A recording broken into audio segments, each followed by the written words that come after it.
Okay, welcome everyone. And hopefully we got all the panelists online.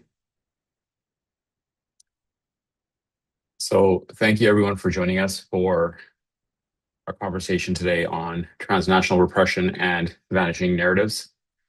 I'm Mo Dhaliwal. I'm a co-founder of the Poetic Justice Foundation, and I'm going to be moderating today's conversation. Poetic Justice Foundation is a community of organizers and advocates who believe that democracy is best exercised when we speak truth to power. When we bring clarity to the harms we face and create forums to name and challenge the issues that face us.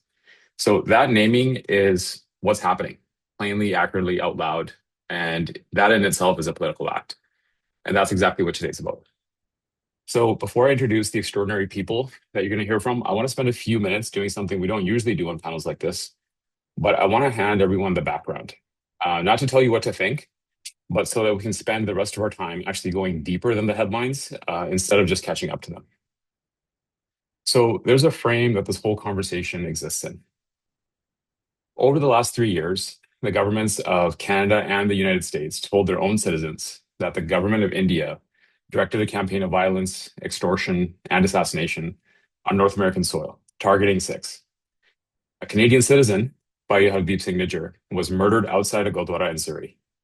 An American citizen, Gurpatwant Singh Pannu, was the target of a foiled murder for hire plot in New York that, according to the US Department of Justice, was directed by an employee of India's cabinet secretariat.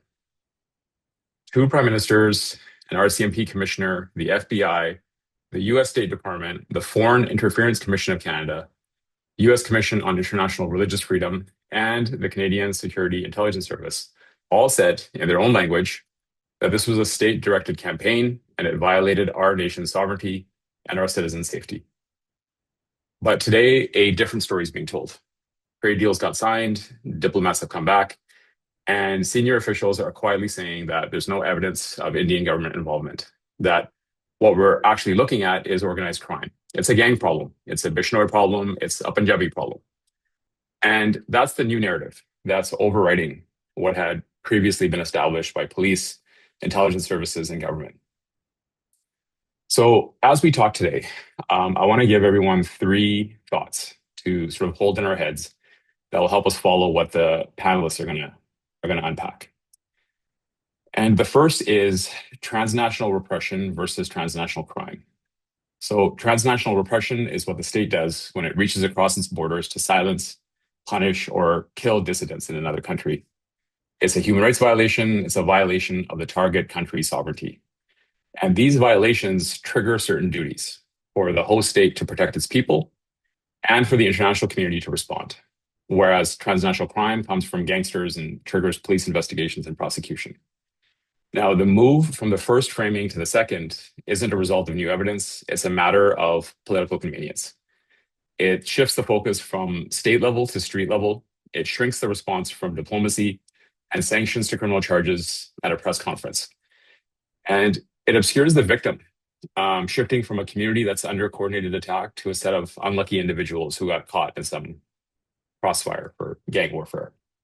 So this transnational repression versus transnational crime is the first aspect. Second is the difference between pattern and incident. I think the single most critical move we can make today is to stop reading these events as atomic incidents, right? A murder here, a plot there, some duty to warn notice elsewhere, and start reading them together as a pattern of coercive control. An assassination in Surrey, this plot in New York, and over a dozen active duty to warn notifications have been handed to Sikh activists in Canada. And these warnings are now extending beyond the activists to their spouses and children. There's coordinated surveillance of Gurdwaras, there's visa denials against journalists and academics, OCI cards were revoked against family members, and Interpol red notices have been weaponized against exiles. Coordinated disinformation campaigns have manufactured a domestic audience for anti-Sikh hate. And this machinery of state violence in Punjab that itself, many of us in diaspora thought had been retired and sort of memorialized in Diljit Dosanjh's recent film, Satluj or Punjab 95. These fake encounters, the extrajudicial killings, the disappearances, all of this the result of so-called counter-terrorism sweeps. All of this is back in Punjab with impunity. Any one of these violent interventions standing alone is deniable, but all of them together display a framework, right? It's a strategy. And the strategy is coercive control.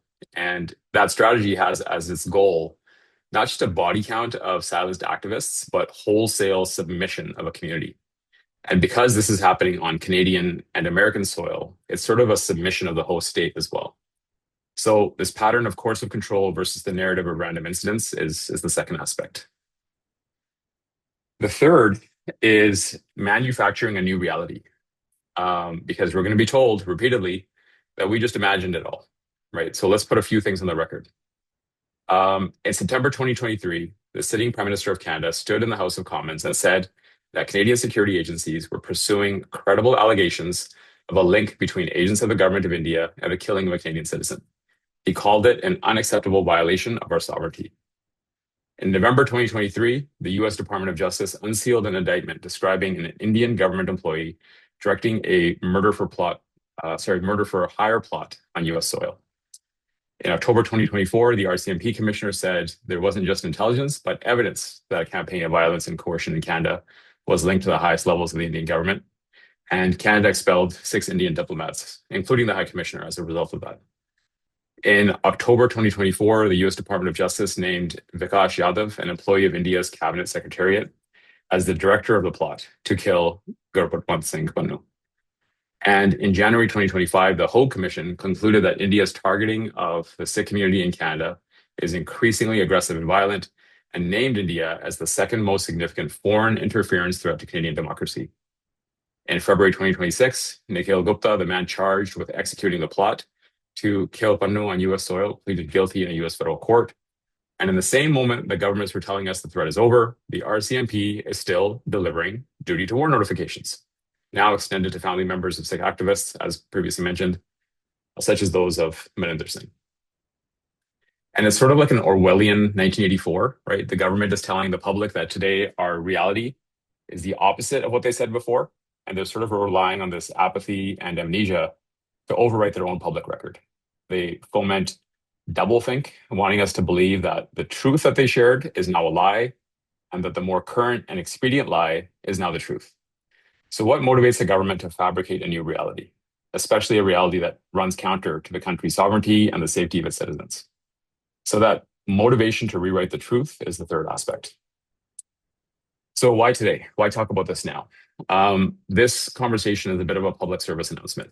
So there's a story being written about our community, and in that story, Sikh activism, Khalistani, gangster are being pulled into the same sentence to make Punjabi identity itself read as a security threat. Lawrence Bishnoi is not a Sikh, but he's a convicted criminal, and he's actively coercing and using members of the Punjabi community, some of whom might actually be Sikhs themselves. But that distinction matters. It matters legally, politically, morally.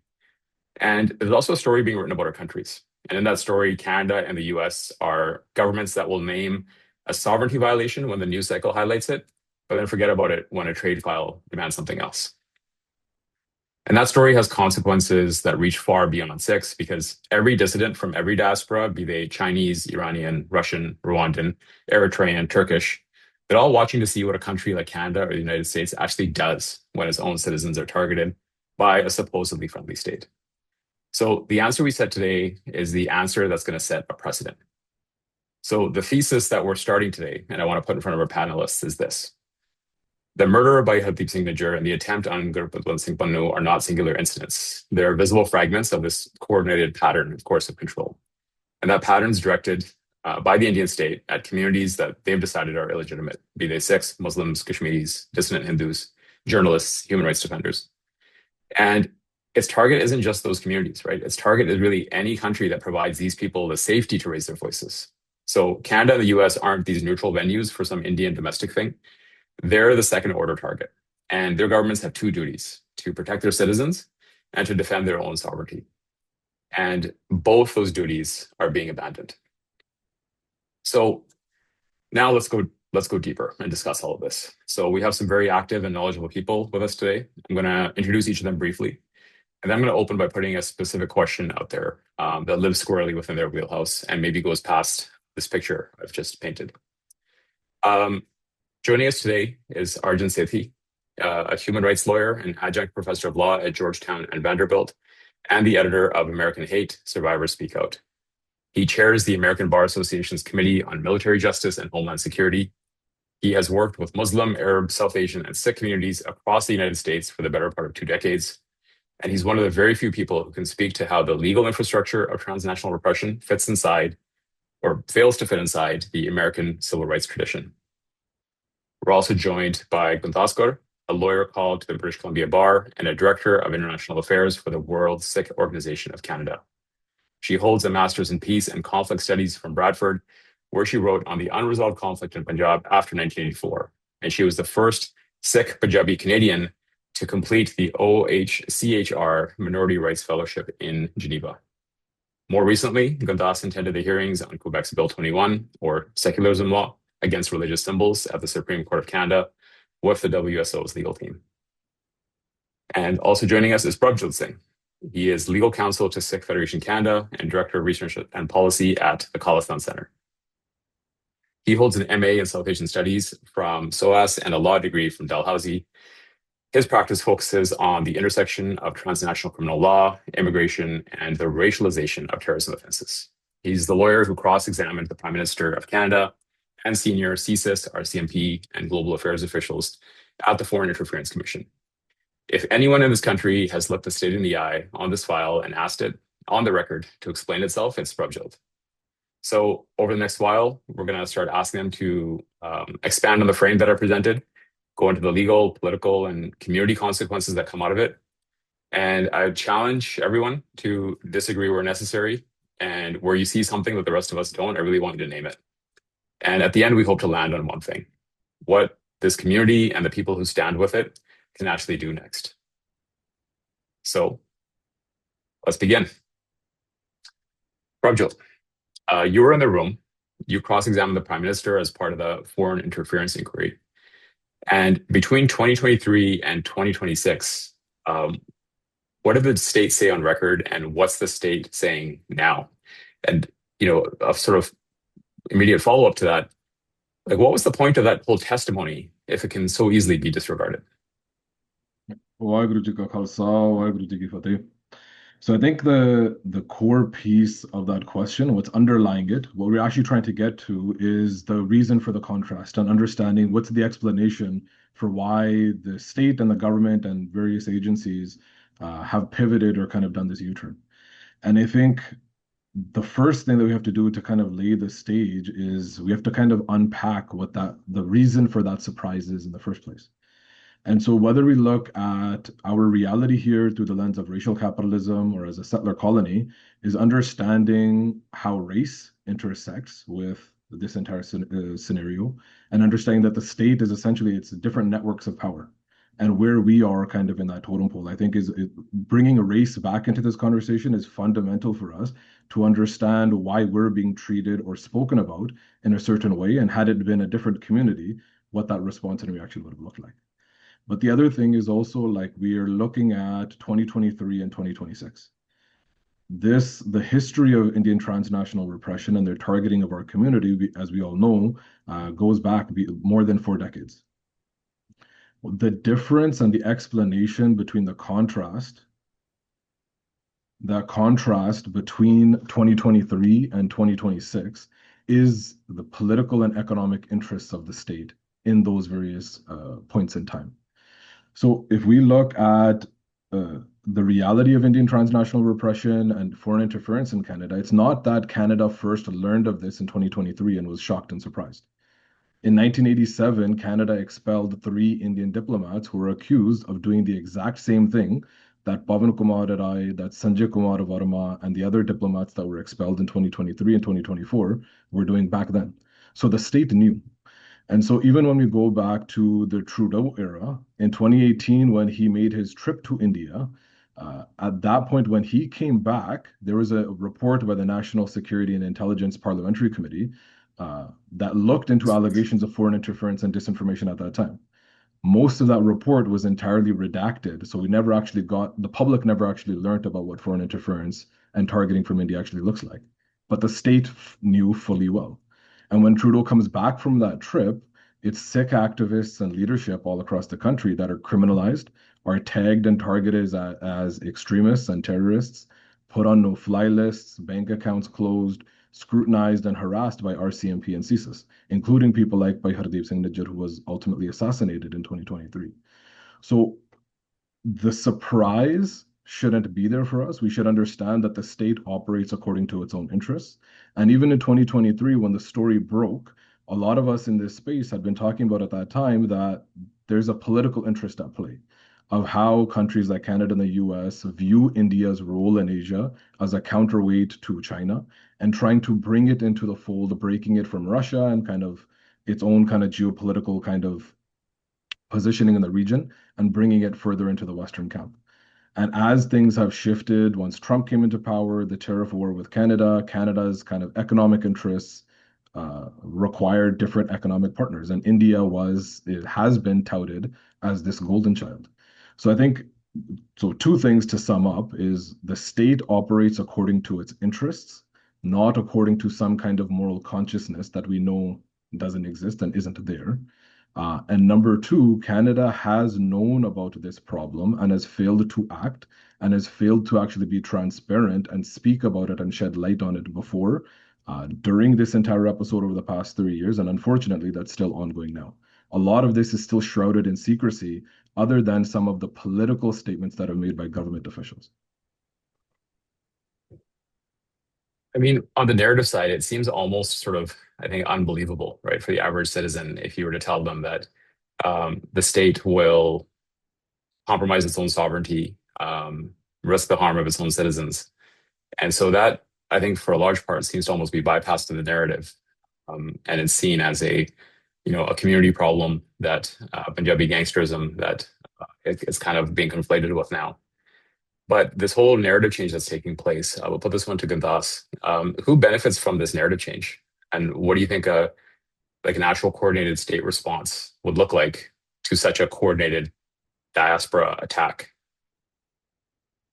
Waheguru Ji Ka Khalsa, Waheguru Ji Ki Fateh. Thank you for having me on the panel today.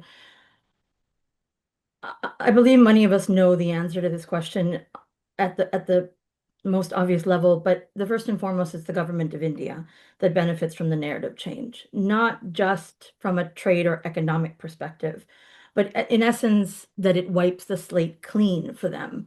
And of recent history, from Trudeau standing up in House of Commons and linking agents of the government of India to this transnational crime and repression. It's a breakdown in that in the position that Canada took on the occurrences and the coordinated efforts of the government of India at various levels.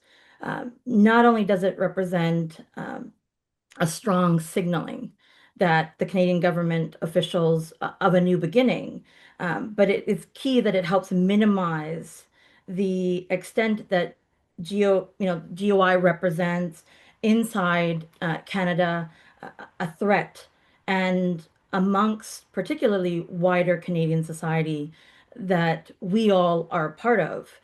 It focuses it, as you said in the beginning, on particularly being a Punjabi problem or an ethnicity problem, a religious problem, but it also helps legitimize the national narrative that India has been peddling within its own borders and trying to have its international partners buy into that through its, within its borders through state-controlled media and then through international partners by showing that, look, Canada's changed its position on this. So you should too, and uh, that this has been a fringe element, Khalistanis, extremists, terrorists, the way that they define them, particularly, that anyone who speaks out against the national cohesiveness and unity of a homogenous India that they want to represent to the world is, the world's largest Mhm. democracy that they like to speak to. Mhm. And then with your second question, with respect to what does a state coordinated response look like? I think at its core, it's what we had in the lead up to Trudeau's announcement within House of Commons, but also following that when we saw a diplomatic response, a political response, an international response, but also a community engagement that was taking place in terms of the extortions and the threats. That quickly unraveled, and we've seen that at town halls in the local community response, at events where they don't feel that they are receiving government support at a security level, at a law enforcement level, at a diplomatic level. They have been left to handle this on their own. And so many individuals, whether they've received duty to warn, which I know we'll speak to, but they've been given the answer as to what do I do now? Well, you do what you've got to do. And so it requires a state response would require political coordination, security law enforcement, intelligence response, and a diplomatic response to coordinate, but also to engage with the community and, to Prabjot's point, not make us feel as though we're expendable and that this Mhm. is just our problem to deal with, not a wider Canadian problem, that this isn't a Canada issue. Mhm. Yeah, and what I heard there is what you were mentioning about and who benefits. That of course the government of India benefits, but the specific aspect being that they're sort of leveraging Canada's security posture as an instrument to perhaps leverage some other international dealings and perhaps with other nations. Um, so obviously there's the narrative benefit, the sort of diplomatic benefit to the state there. But there's also this sort of weird transition, right? Of we know it's definitely state actors, and now it's definitely not state actors; it's street level actors. So on those two phrases that I had held up in the frame of transnational crime versus transnational repression, like what's the legal work that one does over the other, right? And when the state sort of pivots from state directed campaign to this organized crime problem, what are some of the legal consequences coming out of that? I'm going to put that one to Arjun.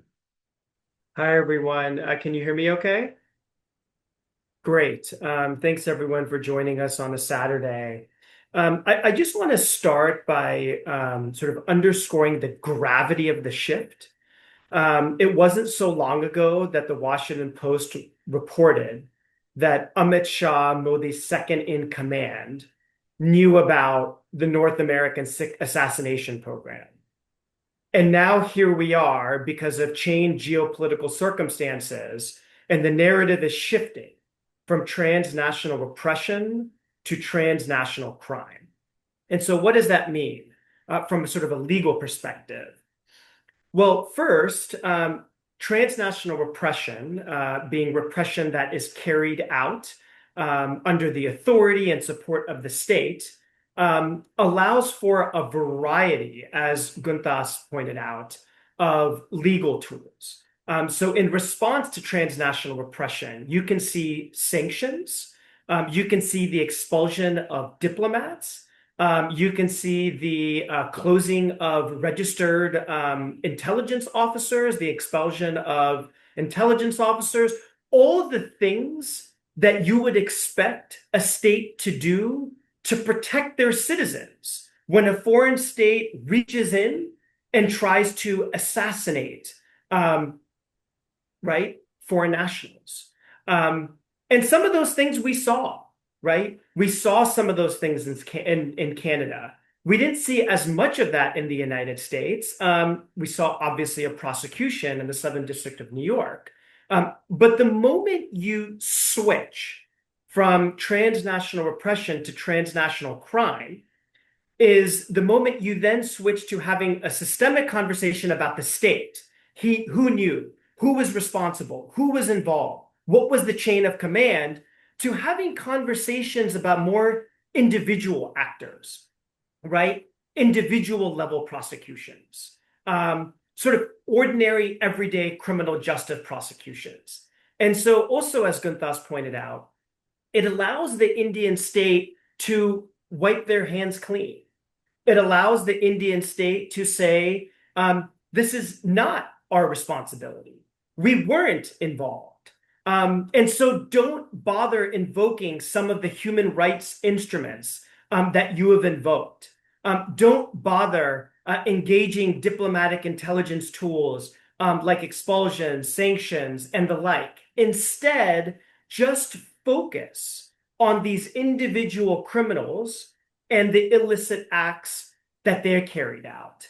And so the shift is that the narrative shift is really important, and the legal implications are also important as well.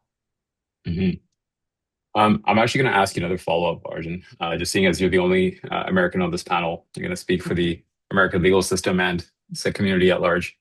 Um, in Canada, there was you could say a fair amount of, political capital that Trudeau expended when he stood up in Parliament, because government and intelligence, has known of these issues for decades, frankly, but it was never really politically expedient, right, to share that or to stand up and say anything.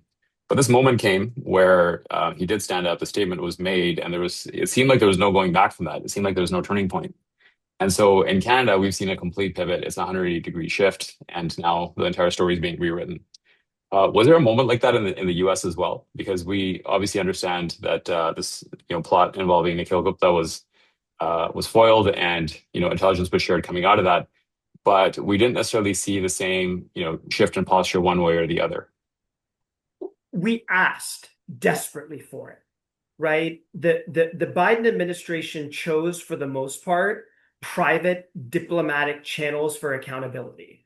The Democrats are great at that, right? The Democrats historically are great for that with respect to allies.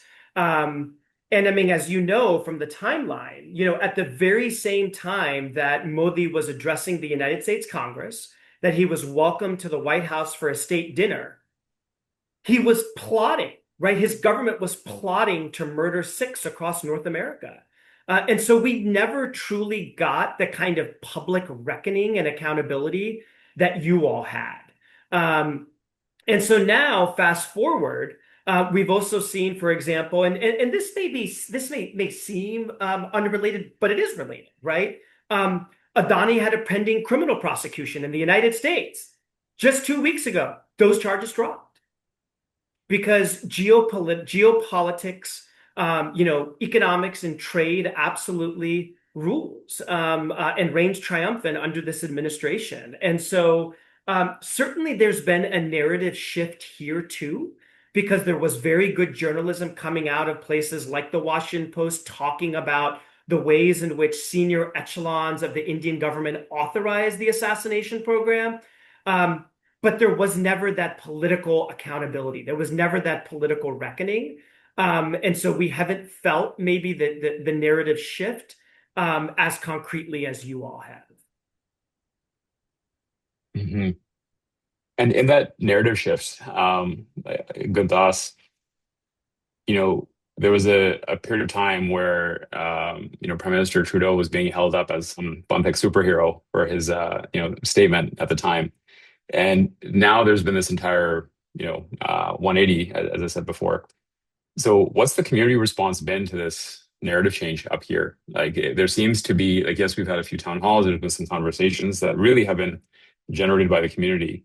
But beyond that, there's still a sense of kind of waiting, right, on the government to do something. Is that valid? Is there like still a sense of waiting? Or what do you feel the community response has been? Absolutely, there's a sense of waiting for the government to do something. But the bigger part of your question with respect to what the community response has been, I think it's twofold. I think there's been the individual level, and then there's been the civil society level. The individual level has been to highlight that we are experiencing and to come forward, to have the strength of and courage, personal courage, to come forward and say, we have been targets of extortion, of threats, and we are facing this. I'm not alone in this. I know of other people that are going through this, and that this is a wider campaign, and to speak to police, speak to their local politicians and their media, and to raise this awareness that this is affecting everyone and it threatens everyone. But at the civil society level, from the WSO perspective, I can say that, and Sikh Federation is in this as well, that, but from the WSO perspective, our advocacy efforts have ramped up even more so than before, and they permeate everything that we have done and do on a daily basis. Whether we look at the extortions, whether we look at the duty to warn notifications, whether we're looking at the Brampton riots, all of these elements, and reflecting on and raising, I think, awareness, but also shedding very public light on the phenomenon of the rise of anti-Sikh hate. And at each level, this has been not only a response to what the community is seeing, but in tandem with what we're experiencing as a national community.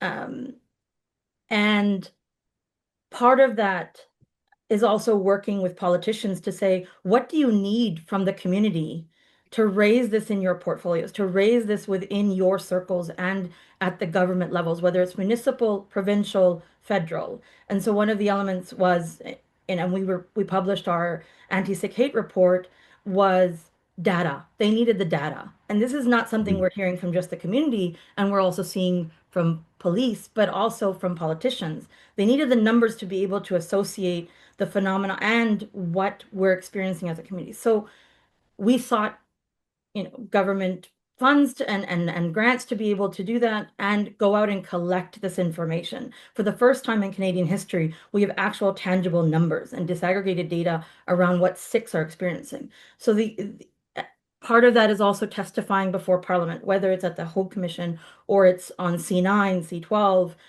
around how all of these elements are part of what you said in your introduction, a coordinated campaign to destabilize, delegitimize, and silence, create this environment of fear amongst the community that the Indian government has engaged in. And so our efforts on that front from civil society has been to combat that at every level and to demonstrate that this is real, and give politicians particularly the ammunition they need to keep raising this as an issue, and to amplify our voices at the grassroots level.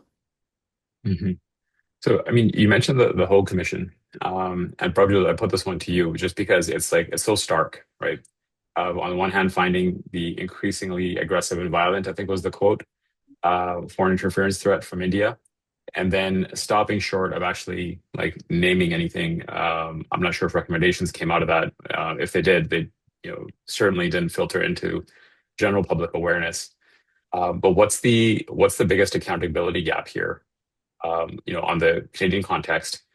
Um, let's start there. Yeah.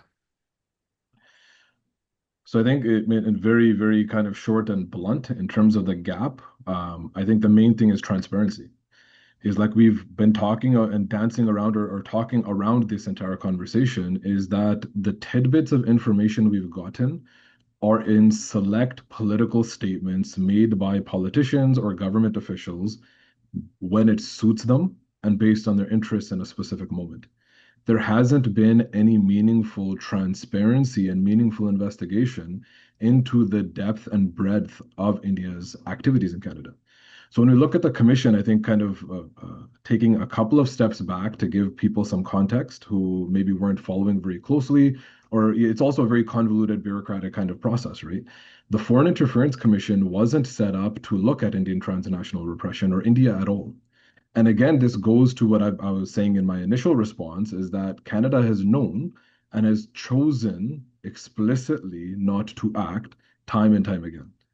So the Foreign Interference Commission, the terms of reference are set up by the government in the fall of 2023. So by Hardeep Singh's shahadat had happened in June. Trudeau's statement is made in September on the 18th. I think it was the first day that the House of Commons opened for session. The terms of reference for the Foreign Interference Commission were set during that fall. India was never explicitly named within the terms of reference. It was with the advocacy and pressure from Sikh organizations that actually got the commission to kind of broaden the scope or acknowledge India's involvement. And the other thing is that the Foreign Interference Commission was designed to look at electoral interference, not at transnational repression. So we had to kind of fight and claw our way into the process to make sure that a spotlight was actually shown on India, but also for us to go through the troves of declassified or actually were classified documents, intelligence documents, government communications, to be able to put those onto the record and make them publicly accessible. So when we participated in the commission, it wasn't this kind of starry-eyed, idealistic kind of hope that the commission would render some kind of solution. For us, it was one of the few opportunities where we could get some kind of transparency. So we were able to bring CSIS documents about Indian disinformation, cognitive warfare onto the record. We were able to bring documents about the government's awareness about what was happening, their failures and their cover-ups onto the record. Their observations about India's ongoing targeting and violence and political pressure to criminalize Sikh activists onto the record. So I think in terms of the background and understanding what the commission was set up for is important. And now when you look at the conclusions, Justice Hogue talks explicitly about how transnational repression wasn't a part of her mandate. It wasn't a part of the terms of reference. So she explicitly says that I was only able to scratch the surface of what's happened and what's transpired here. But she does say that India's targeting of transnational repression isn't limited to a handful of political activists or people who talk about or are part of the Khalistan movement. India's target is Canada's 800,000 Sikh population. So like that's for me, that should be one of the most chilling lines from the conclusions in the report. But again, we're seeing little to no meaningful transparency, accountability of the perpetrators who actually orchestrated, directed, and supervised the violence. But again, we're still not getting any answers about the mechanisms. What did Canada know when? What did they decide to do or fail to do? And actually shedding some light on the institutional failures that led to the assassination of one of our community leaders, despite having a warning from Canadian intelligence 1 year prior that his life is at threat, along with a handful of other people. So when you look at other government reports, from parliamentary reports about foreign interference, there's an example from 2019 where there's an explicit report on foreign interference in Canada and assessing Canada's response. So in that, there's China. There's an entire section about what their operations look like and how Canada has failed or successfully responded. Then there's a section on China. And then there's a third section that just says other country, and it's entirely redacted. It wasn't until September 2023 that an investigative journalist actually got a leaked copy of the report that talks about how that third country was India, and that the government during Trudeau's trip had made an explicit, conscious policy choice not to dismantle India's intelligence networks and targeting of the community because it was going to mess up their trade deals in Trudeau's trip. So there's an opportunity for transparency, for accountability to assess institutional failures in Canada that were intentionally covered up by the government. And to this day, they still haven't gotten any answers. So I'm going to actually ask a follow-up on that to you, Prabhat, before kind of going back to everyone else. Like a lot of what you're describing is also, I mean, there's these weird, words we use sometimes to describe government decisions, right? That there was the political will, the appetite wasn't there, et cetera. I mean, and that was even during that 2023 period when, again, Trudeau stood up and made the statement, and it was seen as if, oh my God, the government's on our side somehow, but you still have to fight tooth and nail to get any amount of transparency whatsoever. And so the mood today is like orders of magnitude far away from that. So we can see that there's been some success in whoever's been kind of managing and manipulating this narrative to get it to that point. And so what's the playbook here, right? And what are the parallels between what's happening on Canadian soil and maybe some of what the playbook might have been, actually used within the borders of India? So I think for us, the use of gangsters and organized crime, I think, is really important, because what these are is they're essentially deputized criminals. So the Indian state has essentially recruited organized crime figures and ordinary criminals to essentially operate as an extension and an arm of the state. So when we look at the 1980s and 90s, we get a glimpse of this, and we kind of draw some of the parallels and connections between black hats, between individuals who were recruited by Indian security agencies, who were given a blank check to target family members of activists and guerrillas themselves, or any political sympathizers of the Khalistan movement. And they were killed, and so essentially India was using proxies to try and absolve themselves of any kind of responsibility and accountability. And again, that's exactly what we're seeing through Lawrence Bishnoi and Goldie Brar. But the gangster phenomenon and the narrative, I think, is much, much more sinister and complex and sophisticated than we kind of sometimes look at it on the surface level. So really quick, and three things is that one is that using gangsters is obviously obscuring responsibility for Indian state-directed violence against political activists. The second thing is undermining the Khalistan movement, Khalistani organizations, and activists. And third, it's being used as a pretext to further securitize the Mahal in Punjab and target activists and others for extrajudicial violence and creating a layer of justification for it. So in terms of obscuring responsibility, in the past 6 years, we've had a number of assassinations of Sikh leadership, as well as other political dissidents from India. But I'm going to focus on the Sikh examples. By Harmeet Singh, PhD, in January 2020, by Paramjit Singh Panjwad in May 2023, and by Avtar Singh Khanda and by Hardeep Singh Nijjar in June of 2023, in rapid succession. In every single one of those incidents, India's entire disinformation apparatus goes into kicks into high gear and starts kind of planting these seeds that this was some kind of internal conflict, or this was just some kind of gang rivalry, which is what led to the violence and the murder. The second thing of undermining Khalistani organizations and political dissidents is, so at the commission, when Trudeau was on the stand in October 2024, I asked him this question point blank about how India is operating and why they're operating in terms of perpetrating the extortions, the arsons, and the other violence through gangsters. And his response on the record in sworn testimony is that India has been making allegations against Canada and the US and other countries that they're allowing extremists and lawlessness in Canada linked to Khalistani organizations. And because there was no actual concrete evidence or reality to this allegation, they orchestrated and created that violence themselves in order to bolster or to substantiate their hollow allegations, and used that entire narrative to pressure foreign states like Canada and the US to criminalize Sikh activists, which we've seen through no-fly lists, surveillance, harassment, and immigration proceedings, where Canada currently, over the past 2 years, is trying to deport a lot of Sikh activists rather than going through traditional routes of extradition.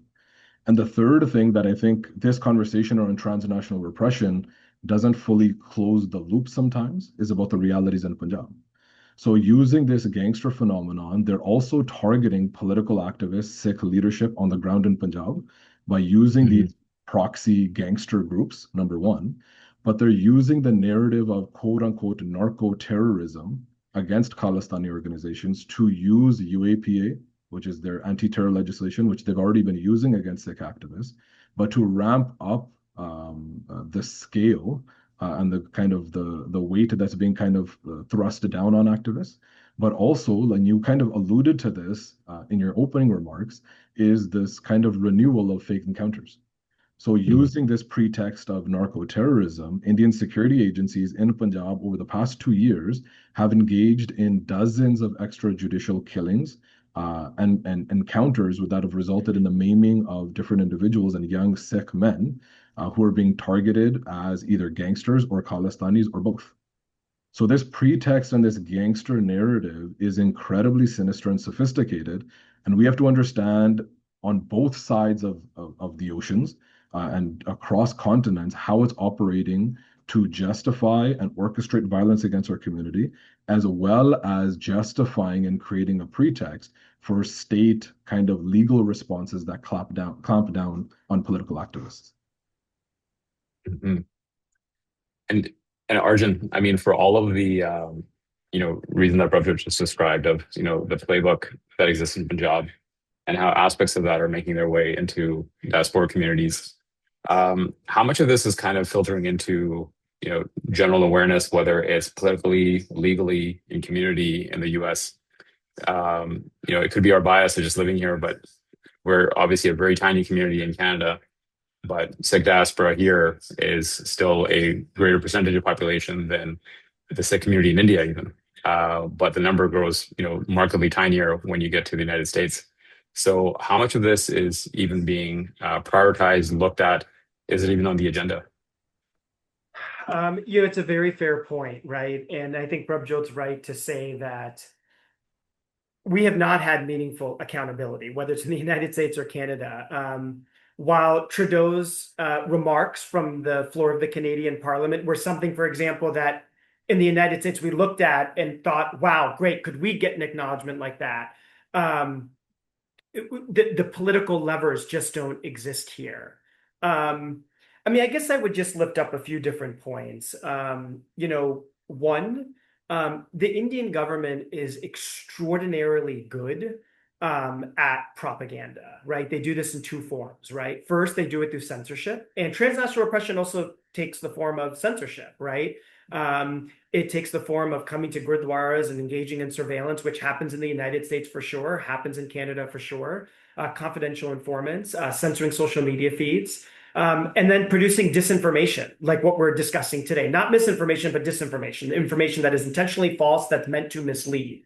So that's rampant. It's rampant here, it's rampant in Canada, and obviously it's rampant across the world where the Indian government operates. And then I'd point out that this point also that Prabhjot made, Sikhs and Punjabi folks are doubly impacted, right? And so on the one hand, we are experiencing TNR, right? I think there's 5 UN special rapporteurs that recently issued warnings saying that Muninder Singh should be protected, right? Because he continues to get these duty to warns on account of his activism, including from the United Nations. So the TNR is still taking place. But now, because we've moved to transnational crime, we're also seeing that narrative being weaponized against Sikhs. And so Sikhs who are being who are in deportation proceedings, right? U.S. officials, Canadian officials are saying, "Oh, these are just thugs, right? These are just gangsters. Deport them," right? We're seeing these encounters, right, that we saw in the 80s and 90s starting to happen again now, and again take this form. These are just narco traffickers. These are gangsters. And so those things are happening in the United States. We're just seeing that narrative that kind of starts at the Department of Justice, starts politically, filter its way through everyday criminal justice, through the immigration system. And then before you know it, judges start accepting it in immigration proceedings. Law enforcement starts to recognize it, in everyday encounters with Punjabi and Sikh nationals. So that's kind of the way in which I would say, folks here are experiencing it. You're so muted, Mo. Yeah, that's my favorite trick. There's a weird double-edged sword that you're describing there as well, because, in Canada, for example, on one level, you kind of want the expansion of policing and legal frameworks to handle this imported violence that's taking place. But then down the road, you also get into situations where, government and, state and policing can be quite indiscriminate in how they apply those expanded powers, right? And so you might advocate for them. You might say we need, for example, deportations of, Indian agents that are guilty of foreign interference or transnational repression and acting as agents of the state. But those same, expanded powers get wielded as weapons against us. So that's a quagmire. It's one I'm going to put to good thoughts, actually.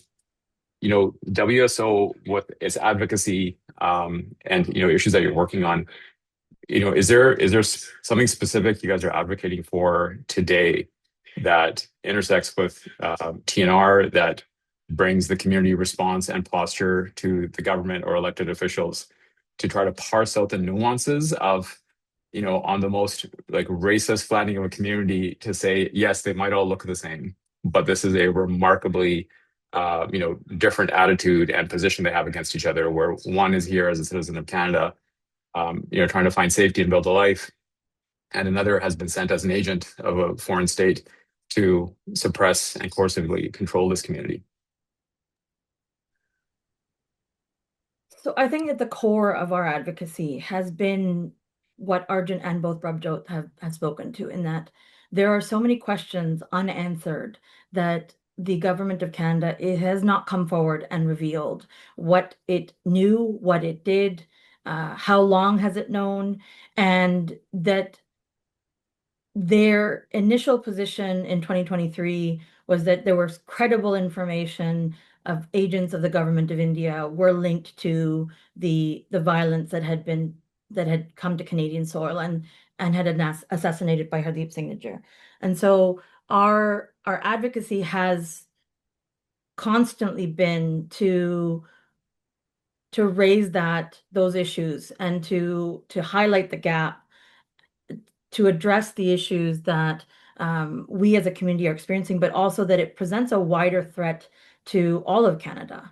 And so we need that information, and we need the government to push beyond the trade agreements and the trade relationship with the government of India for that element, and that the activities of the government of India to be addressed within its own borders, but also as it affects Canada.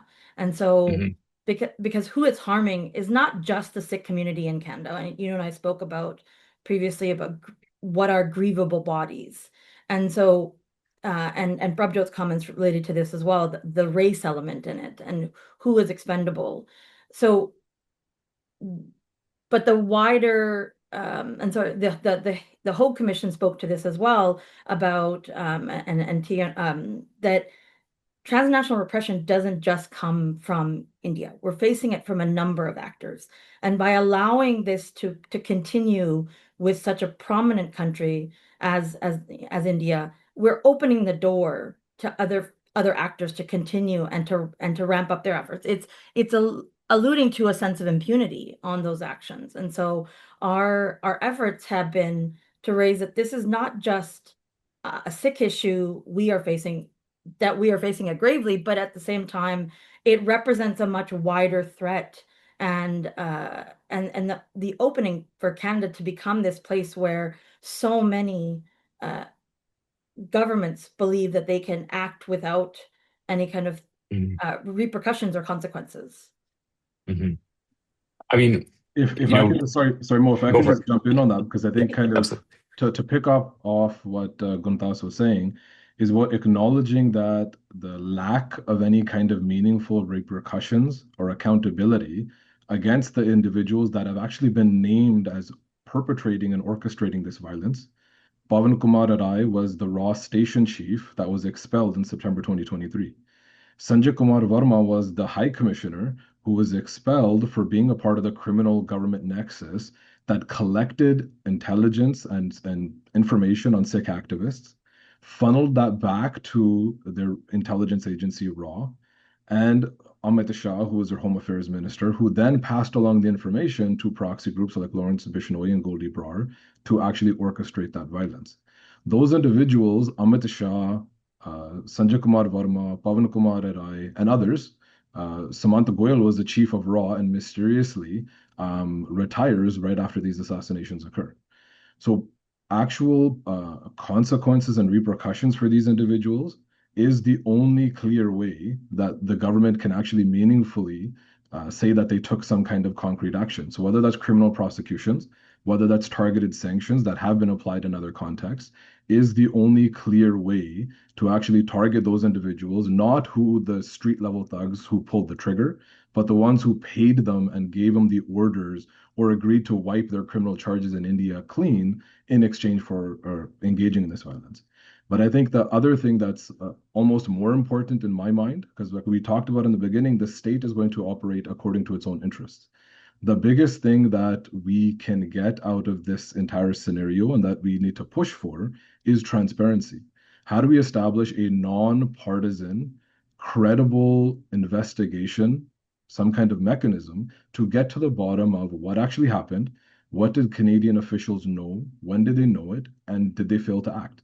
And if they did, how and when? So two clear examples, and so Sikh organizations like WSO, Sikh Federation, Ontario Gurdwaras Committee, BC Gurdwara Council, since 2023, have been consistently pushing that there needs to be a public inquiry into Bhai Hardeep Singh's assassination and Indian transnational repression, not in general vague terms, but specifically, pointedly about what the hell happened here over the past few years that emboldened India to the degree that they thought that they could orchestrate an assassination and a campaign of extortions, arsons, and murder and get away with it. And the second piece that's kind of like a stopgap measure or an immediate measure, because a public inquiry is not possible until the prosecution in the murder of Bhai Hardeep Singh is not completed. The Parliamentary Committee on Public Safety and National Security started a public parliamentary study on India's activities in Canada in the fall of 2024. Once the election gets called in 2025, that entire study collapses, and it's almost as though it doesn't exist. So organizations have also been calling for that study to be restarted in order to have some kind of immediate, nonpartisan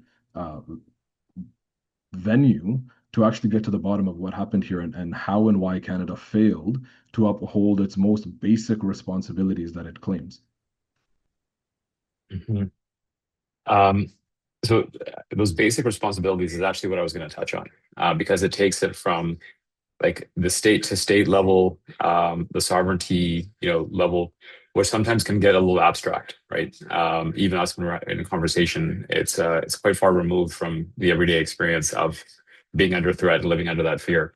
So maybe let's just get super specific for a second, because there's a bit of a curiosity I have, Arjun, about the American legal frameworks as well. But I would say up until a couple of years ago, I don't believe that, in Canadian Sikh diaspora, we had that much intimate sort of knowledge or understanding of what a duty to warn really was. And not only after Bhai Hardeep Singh Nijjar's assassination, but as we got a little bit more media coverage around this and started getting an understanding of these duty to warns would be issued to particular members of the community, that understanding was always quickly followed by someone just being gobsmacked that it came with no statutory protections whatsoever, right? That police agency can arrive at your door, let you know that you could be killed at any moment, and wish you well, and go on their way. And is there some legal equivalent of that in the States, on that sort of specific individual level? And if so, is there any such thing as statutory protections? It's pretty similar. There is a duty Mm. to warn here. I would say dozens of Sikhs receive those warnings. Some receive them several times. But it doesn't come with any type of government protection. Sometimes recommendations will be provided. Avoid these areas. Consider taking these precautions. But generally speaking, when the FBI delivered those duty to warns, they weren't actually providing any type of concrete protections or provisions. Yeah, and in terms of where it comes from, there is international human rights law that requires states to protect their residents, their citizens from both domestic and foreign harms, including threats and harms from foreign states. But there's also sort of domestic internal guidance in the United States, both from the FBI and the DNI, Director of National Intelligence, that also lays out some of those obligations with respect to the duty to warn.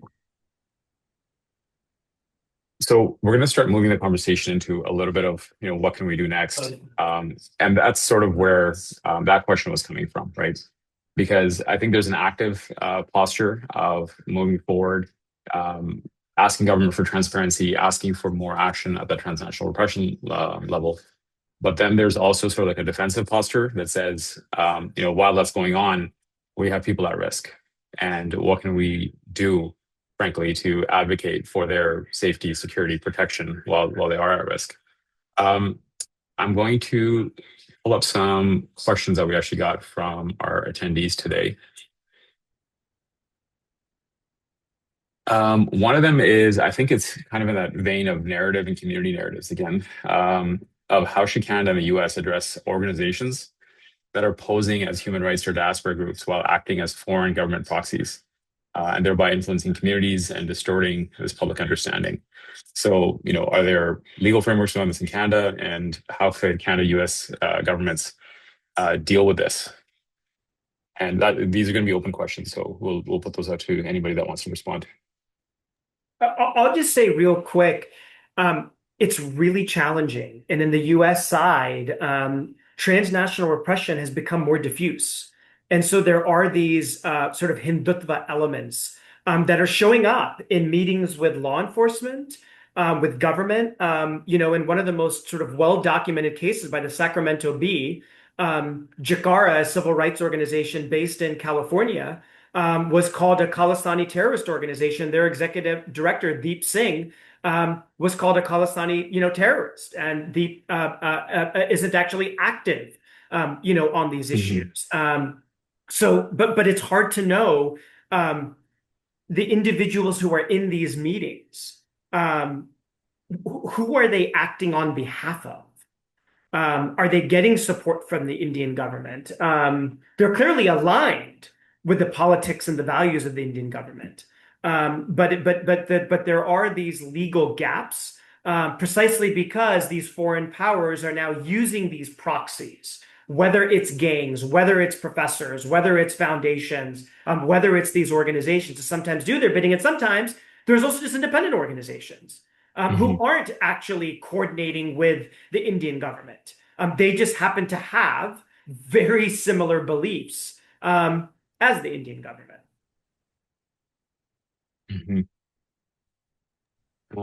Okay, just to pick up on that really quick. I think even when we look at the fact that Mohan Bhagwat, who's the leader of the RSS, is coming to Canada and the US in the next couple of weeks, is a really good example of this.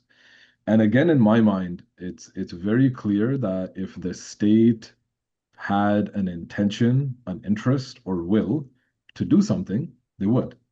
But when it's in their interest to continue to pursue ties with India, they can very easily turn the other way. So that 2018 report that I talked about earlier about foreign interference in Canada talked about how Indian consulates were creating networks of proxy organizations that were doing their bidding in conjunction with the consulate. So CSIS was monitoring them, knows exactly who the individuals are, who those organizations are. Now, what action has actually been taken against them, nobody knows because, again, it's shrouded in secrecy. But I think that one of the more dangerous kind of things with this Mohan Bhagwat trip that's kind of coming up, one thing that came out of the commission was that India's disinformation apparatus and its intentions and its strategy has evolved beyond just spreading false information for the purpose of confusing people. But they've actually kind of evolved and graduated into something called cognitive warfare.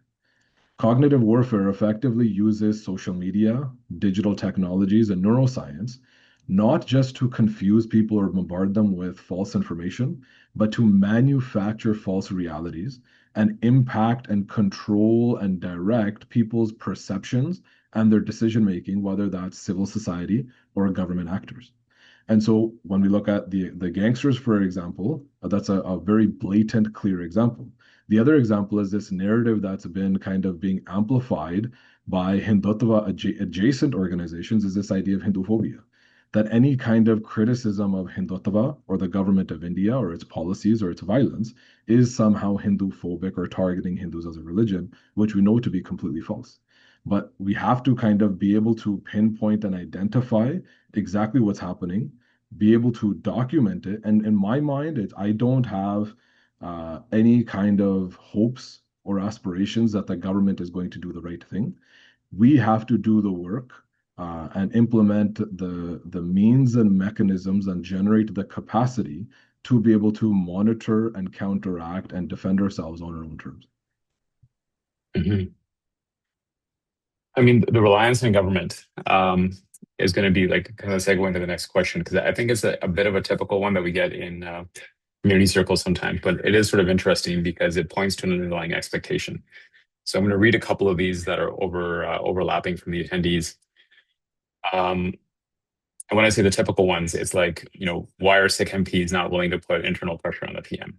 Right? Have you gotten any honest responses in conversations with them? Because in public, they're not saying much. There's this idea that we should be relying on the Canadian government to redress the narrative, whereas the Prime Minister and those closest to him that are working on some of the international files, like Anita Anand, seem to be doing the opposite. And so are there people on the ground that are very close to those that are politically powerful that can provide the nuance? Like, is there like almost like an internal back channeling going on? Are there allies that we have that are adjacent to some of these elected officials that we can rely on? But there was a number of these questions, but they seem to kind of point at, what we hear come up quite often, especially during our flashpoints, is yes, we're waiting on the government, but we also have Sikh MPs, right? Or in this case, other, Sikh elected officials. Is that a part of our focus? Is that a part of our strategy? What should we be doing with them? Okay, that's an open question. Arjun, Gandas, if you want to go first. I think it ties into what Prabjot just said as well, that, as a community, it's unfortunate to have to say, but our aspirations on whether on the government doing something of its own, free will and you know, willingness to stand up for us should be kept at realistic levels, and rather our community efforts should be ramped up and can be continuous. They need to be almost a constant in our lives, and not just at the civil society level, but also as a community grassroots level. This is where each of us, and you had pointed to what each of us can do from a community perspective. This is what we can do. And it's not just Sikh MPs. I believe, yes, that's one element of that we can. I think we assume, all of us, we have someone who knows the subject matter, someone who knows the issues, who's hearing from within the community. But I think all MPs, and this comes down to a constituency issue, whether it's at the local level or the federal level, that it can be raised with those individuals and those politicians that have taken an oath to represent their constituents and the individual citizens that live within their spheres. And so that's what, at least from the WSO side of things, we are hearing that they're not hearing from their constituents, and they're not hearing from us in the numbers that they need to be able to raise this. And that can be a reflection, and is a reflection of, I think, the culture of fear, perhaps, of threat to livelihood, threat to individual families, and that we're all feeling. And it's important to acknowledge what it is we're feeling as a community, because it goes back to what we're willing to do and how much we need to do it, but also how much it's seen as part of a wider Canadian issue. And so from that perspective, I believe that we should rely on our Sikh MPs, but I think we should be pushing this issue with all politicians of all stripes and all backgrounds, but also at all levels of government. Mo, you're muted, so I'm going to take advantage again and jump in again. I think of going now, because we're speaking in a Sikh space, in a community space. So I think it's important for us to ground ourselves in our own principles and our own worldview. ਤੇ ਗੁਰਬਾਣੀ ਦੇ ਵਿੱਚ ਮਹਾਰਾਜ ਸਾਨੂੰ ਕਹਿੰਦੇ ਆ ਵੀ ਆਪਣ ਹੱਥੀਂ ਆਪਣਾ ਆਪੇ ਹੀ ਕਾਜ ਸਵਾਰੀ ਹੈ.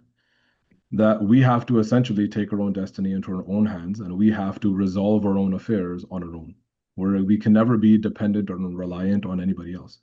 And if you look at our history, the way the Panth has operated, the phrase Sikh MPs, from my perspective, is a bit of a misnomer, or kind of an oxymoron or a paradox.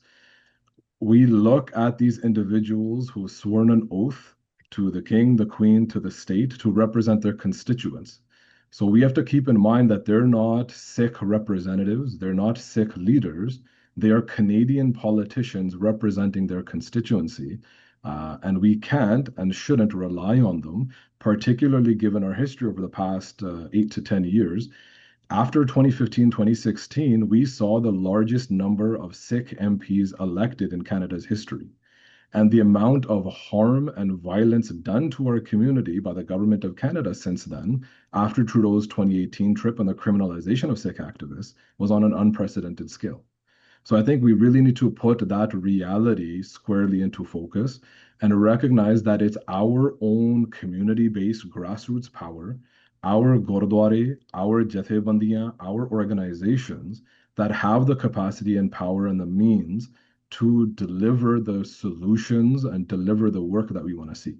And so two very quick examples. In 2018, when Trudeau comes back, for the very first time, Public Safety Canada puts out a safety report and says that quote unquote Sikh Khalistani extremists are one of the top three threats, top three or top five threats to public safety in Canada. When there is no evidence, there is no justification or explanation for why this happened, other than the fact that India has an interest in promoting that kind of narrative. And despite as much lobbying or advocacy was being done, no politicians, no MPs responded. When Gurdwara across the country banded together and said that unless this is fixed, where there's evidence that's provided, or a change has been made to clarify the record, no politicians from the sitting government will be allowed to speak from Gurdwara stages. And within 48 hours, that report was cleaned up and fixed and modified to more accurately kind of represent reality. In the past couple of weeks, Arjun talked about the communication from special rapporteurs from the UN Human Rights Council, about threats to the lives of Bhai Maninder Singh and his family. Canada portrays itself as a very responsible, proactive member of the UN and UN Human Rights Council. And so whenever they've gotten communications from a UN body in the past, they're usually very, very responsive. They had 60 days after the letter was sent on June 3rd, and when it was published 60 days later on August 2nd, there was no response from Canada. It wasn't until the community applied pressure, until we pushed for and made sure that there was media coverage from all around the world, from across North America, Europe, China, Africa, that after, in a response to the work that we did on the ground as our community, that the government was forced to provide a response. And the response, from my perspective, was incredibly weak, but it did force them to re-acknowledge Indian transnational repression again and commit themselves to combating it again. And that only happened because of our work on the ground within our organizations and our Sangat. Yeah, and I mean, the comment I was going to make on that point was really around this idea of like oxygen, right? Because I think what Gandhas described and what you're referring to, Prabjot, is whether they're a Sikh MP or not, elected officials need the oxygen to be able to take an issue forward, right? And they can't if it's seen as, a fringe issue, if it's a few people, if it isn't like their constituency that's speaking up and giving them the oxygen to, take an issue up and move it forward. And then, Prabjot, what you're describing is almost like the removal of oxygen, right? Of the space, the connection to community, the things, frankly, that a lot of elected officials rely on in order to actually build their base of support and be successful in their role, right? So supplying oxygen on one end and then removing it in the other seem to be quite effective. Arjun, what's the relationship with Sikh elected officials or otherwise, frankly, on issues of threat to the Sikh community and transnational repression? We don't have many Sikh elected officials, and I think there's a deeper conversation just about the politics of representation. There are folks in the community who think that once we have a Sikh leader, they will deliver us. And that has yet to happen, right? It's yet to happen here. It's yet to happen anywhere. And I mean, we see it, in just so many different contexts. Yeah, I mean, I don't really know what to say other than, and I know there's a question about this too. In some cases, we can become over reliant, right, on that top-down politics. We can become over reliant on elected officials from our community who sometimes actually appeal to the lowest common denominator because they feel, at least in the United States, where we have a smaller community, that it's somehow Herculean, to get to elected office. And then when they do that, let's just pick the lowest hanging fruit. So that's one of the things we're struggling with here, if I'm just being very matter of fact, and just sort of putting on the public record. Mm-hmm. Yeah, I mean, there was an interesting comment actually from the attendees as well that that wonders a little bit, especially with that 2018 period that you described, Prabjot, if there wasn't some amount of complacency that perhaps we feel because of like this sort of representation politics where we feel or see that we have sick MPs. And so maybe there's some assumption that there's some heavy lifting being done. And as a result, maybe some amount of like relaxation that, of course, they must be talking about it, they must be handling this. And those complacencies are problematic as well. Um, so in the last 10 minutes we have here, taking this conversation from, obviously an understanding of what's going on and kind of going back to those three frames that had started with the transnational repression versus transnational crime and understanding the legal and sort of social ramifications of that narrative shift of the difference between, these multiple incidents and showing a pattern of behavior. And that speaks, to these commissions on the lowest end of the foreign interference, but obviously, advocating for a higher amount of transparency and tracking of these patterns. And then lastly, this manufacturing sort of a new reality, right? What Prabjot described as cognitive warfare, from the external actor side, but then also internally, just this, again, Orwellian 1984 thing of don't believe your eyes, forget what we told you before. Now the exact opposite is the truth, and you must believe that. So keeping these three frames in mind, what are we open-ended? What do we do next?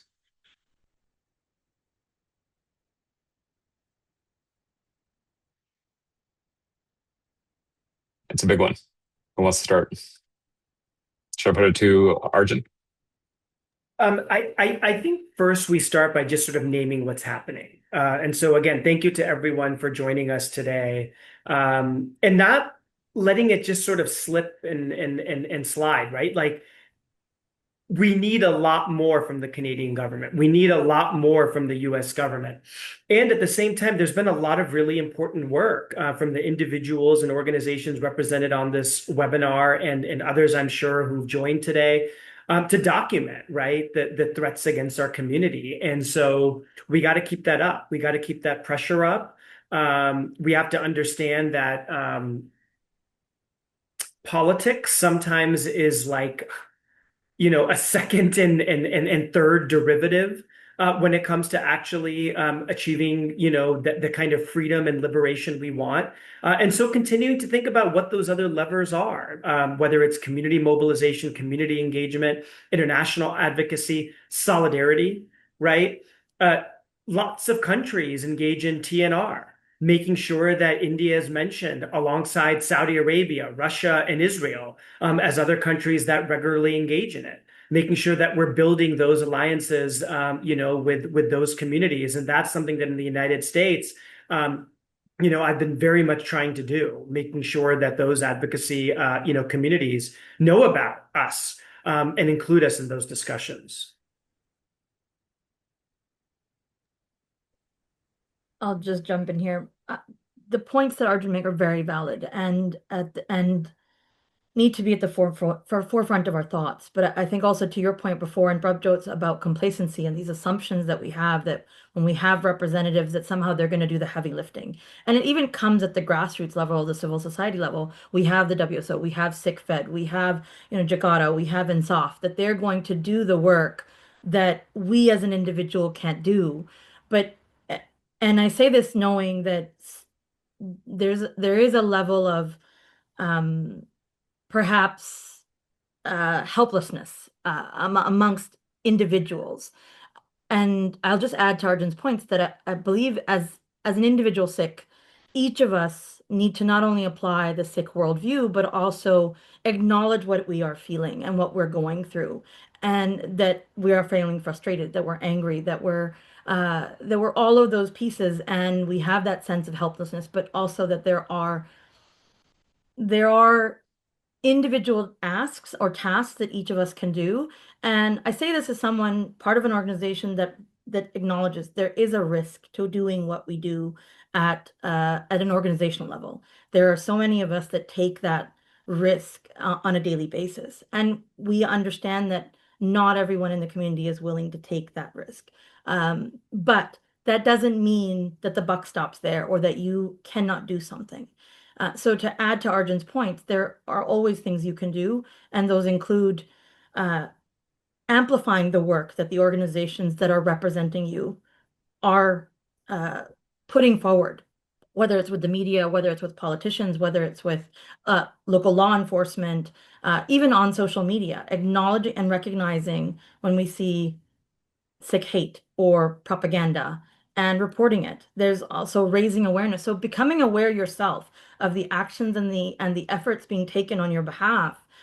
Or on behalf of the entire community, as Prabhjot mentioned, Gurdwara committees and councils and organizations. So being aware of what those organizations are doing and supporting that work is not just in, and this isn't a shameless plug, but donating, but more than that, sharing the content, whether it's online, whether it's with your friends at work. I know genuinely have heard from from friends and from other colleagues that our children are feeling this, whether it's in school settings or in community level. It's a reflection of what they're experiencing in the home. And so it's having the conversations not just with within our families, but also with our neighbors and wider Canadian society, because we can't allow this to become a diaspora issue. Diaspora, in a sense, the term others us, and it distances larger mainstream Canadian society from the issue at large. This isn't a Punjabi issue.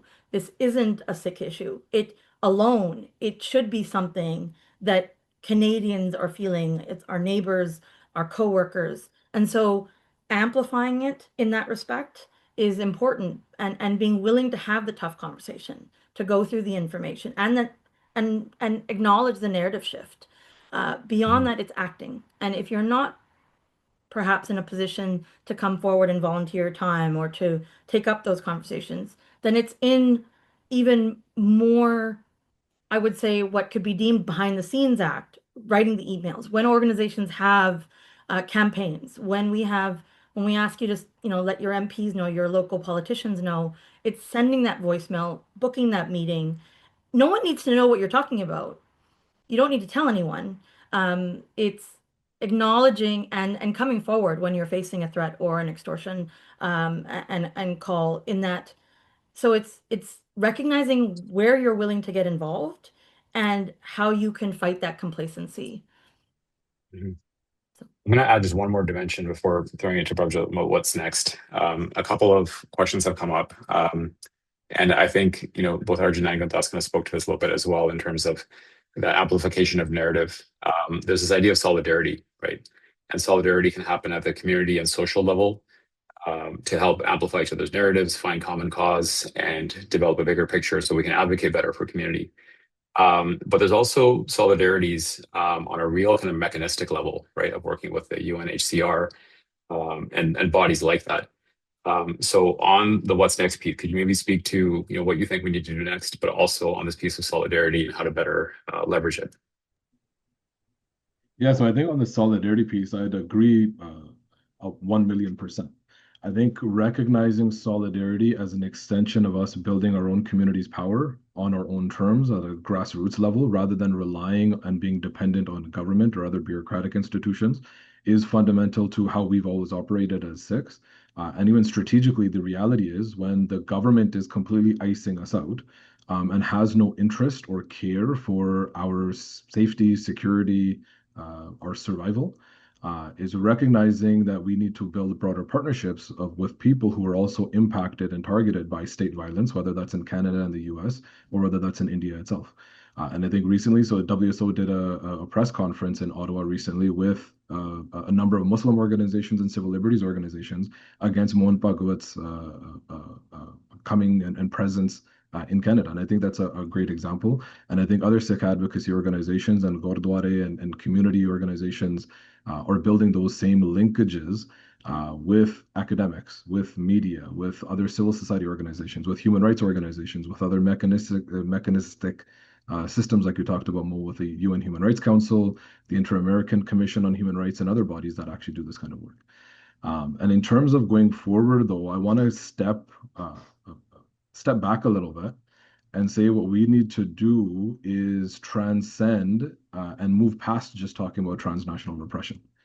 Transnational repression is a very exciting, very common buzzword that's picked up over the past couple of years.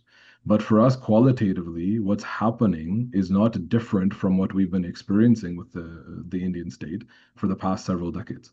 So at the root, we have to understand why is India doing this in the first place? And it's because of the mortal threat that India feels from independent sovereign Sikh power in Punjab and now in the diaspora, where they see that this threat is now spread beyond our borders. And it's because of the advocacy and movement for Khalistan, for human rights, for sovereignty, for dignity on the ground in Punjab that the state is so threatened and terrified. If you look at the farmers' protests, for example, and even the violence that's happening in Ambala in Haryana right now, on one side, you're seeing kind of this bare naked state of violence targeting dissidents, protesters, unarmed individuals. But at the same time, you're seeing a complete fearlessness from the Sikh side as well. So if you look at the example of Maninder Singh, somebody who's facing threats, to his wife, to his young children, and continues to engage in this work. You have dozens of other individuals. When we talk about the duties to warn, it's not limited just to Canada or even the US. There's dozens of duties to warn or similar things that have been communicated to activists and leadership in the UK, across Europe, in Australia, and leadership on the ground in Punjab that continues to feel the heat of state violence and the threat of surveillance and that potential violence any day. And so I think we really need to kind of take this in stride and think about the fact that you have one of the world's aspiring superpowers who kind of portrays itself as, one of the third largest power in the entire world. They are extending their grasp and their reach beyond their borders and assassinating our leadership in Canada and threatening and jeopardizing their relationships with massive powers.